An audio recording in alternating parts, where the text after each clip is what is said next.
Hello, this is Kyle back again for another episode of Midnight Paranormal Files podcast. A little bit of a mouthful, a little bit today. Anyway, today we are going to be talking about Kettle Moraine weirdness. But before the podcast episode starts, I do want to tell everybody that we are going to take a month break in between now until April. Uh, the reason why is we're just gonna get everything prepped and prepared for this coming up year for ghost hunting. We might have a video or two in between this break of ours, but then we're gonna go into full swing in April for sure. So just keep that in mind. If you want to check out our YouTube channel, that's where our YouTube videos are at for the content. If you're not watching this or listening to this on YouTube already. Um, but yeah, let's begin. We are going to be talking about the weirdness of Kettle Moraine, which is a state forest in Wisconsin. Now, I did a video or two videos on YouTube about some of the bizarre stuff that happens here, but there's more that meets the eye of the Kettle Moraine. By the way, my YouTube channel is called Midnight Paranormal Files. It's on YouTube. It's the only difference between that and this is that we don't have podcasts at the end of it. I know it's very creative.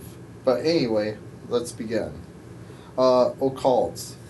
The first thing we are going to be talking about is the occult stuff going on and might be linked with one of Wisconsin's most legendary cryptids.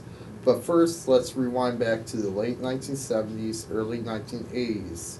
On some kind of news channel local to the region, reported a ritual site in the Kettle Moraine. On the video, they showed a large oak tree where occult symbols had been carved onto the inside of the trunk, where three large branches cover it basically.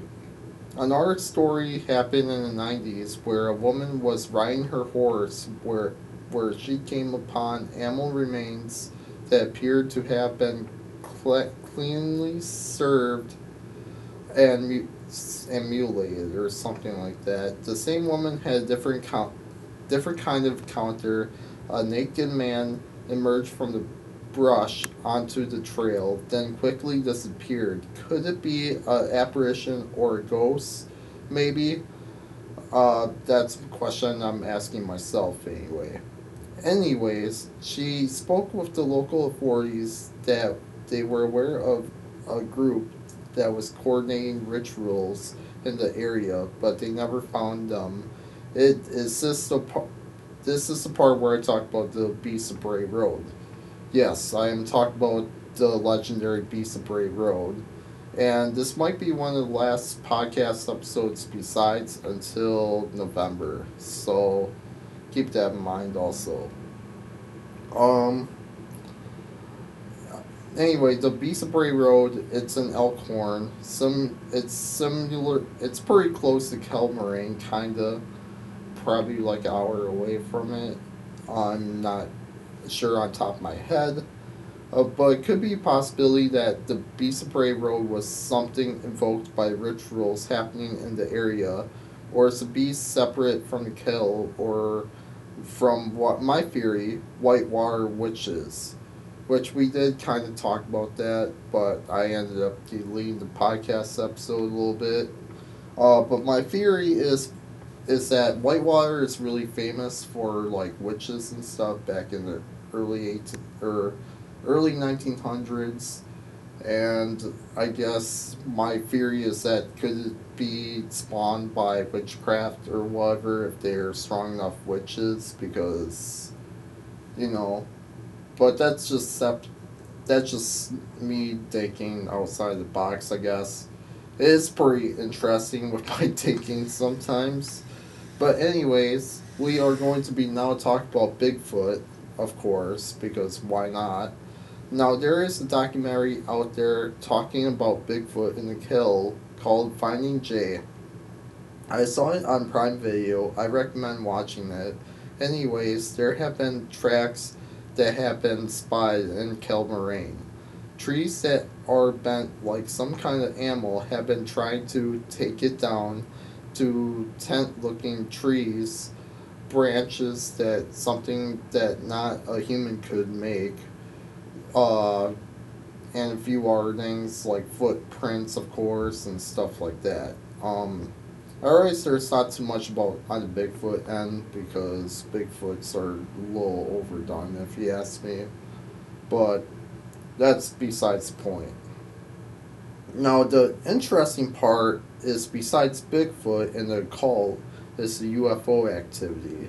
Now, this is the third big thing that's going on here.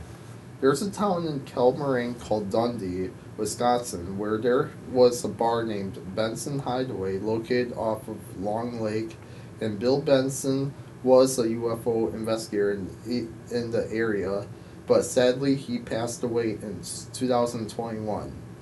Anyways, he mentioned where, when he was alive, a place called Dundee Mountain, which is not that far away from the bar that was there, where he believes there's something under the hill, like a secret underground UFO landing pad or something like that. I have been there and I can't really say anything besides it's just another hill.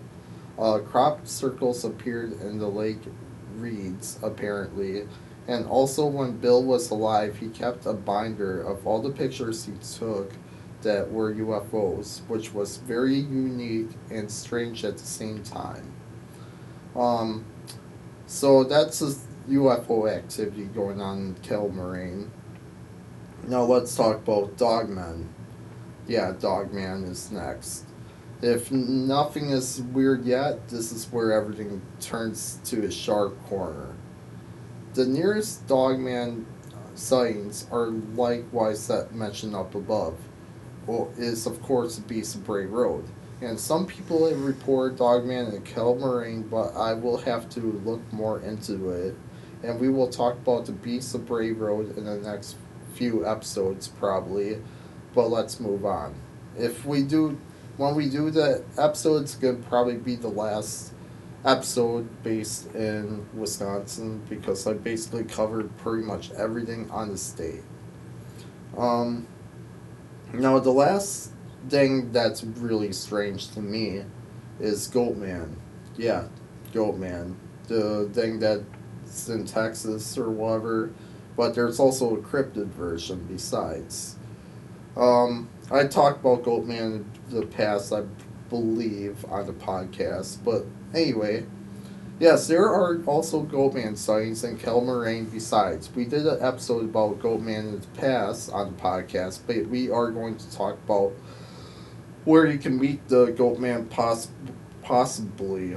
They say that you can run into the goatman in the back roads of the Kettle. One of the roads is Hogsback Road, which is near Holy Hill, which is close to Kettle Moraine, where he runs where Goatman runs you off the road, and it's on a steep hill, and if you survive, he takes you, and it dates back to the 1870s. The other road that is said to have Goatman, that's well known, is the, besides the back roads, is the Self Mills Road, and Kawasam,